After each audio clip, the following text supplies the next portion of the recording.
சொன்ன வேகத்துல பாட்டு எழுதக்கூடிய கவிஞர்கள் உலகத்திலேயே எங்குமே கிடையாது என்பது என்னுடைய அனுபவம். தமிழ், மலையாளம், கன்னடம், தெலுங்கு, மராட்டி, ஹிந்தி, அதுக்கப்புறம் திருவாசகத்தில் ஸ்டீபன் ஸ்வாட்ஸோட அவர் பெரிய பிராட்வே அந்த பிராட்வே ஷோஸினுடைய பெரிய ரைட்டர், பிளே ரைட்டர். அவரோட கூட ஒர்க் பண்ணியாச்சு. நான் பார்த்துட்டேன், எல்லாத்தையும் பார்த்துட்டேன். சொன்ன உடனே பாட்டு கொடுக்கறது அவர் தான். ஆனால் அதுவும் நான் டியூன் எப்படி பாடுறனோ அப்படியே இருக்கும்.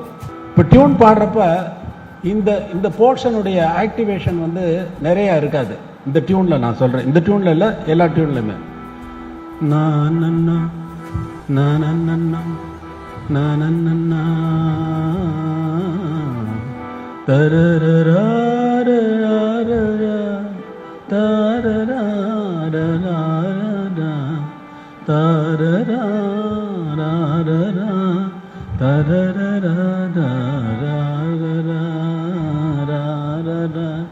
இப்போ வார்த்தை எழுதிட்டாரு. ஆயிரம் மலர்களே மலருங்கள்,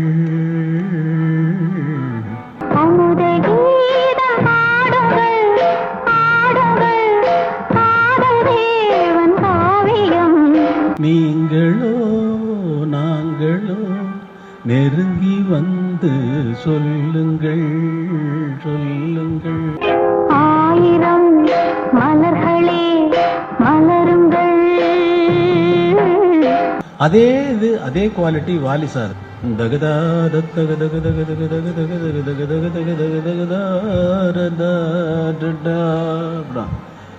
உளையோசை கலகல கலவன கவிதைகள் படிக்குது, குழு குழு தென்றல் காற்றும் வீசுது. வளையோசை கலகல கலவன அப்படி இல்ல, வரல.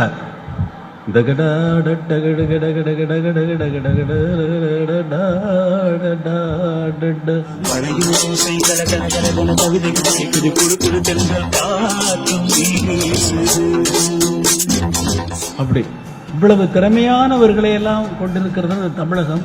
இந்த தமிழகம் இதற்காக நிறைய கர்வப்படலாம். கர்வ காரணங்கள் இந்த கலைஞர்கள் எல்லாம் கர்வ காரணங்கள். எதை வச்சு ஒரு நாடு கர்வப்பட முடியும்? யாரை வச்சு கர்வப்பட முடியும்? இத்தனை பேரை கொன்றான் இந்த மன்னன் என்பதை வச்சு கர்வப்பட முடியுமா?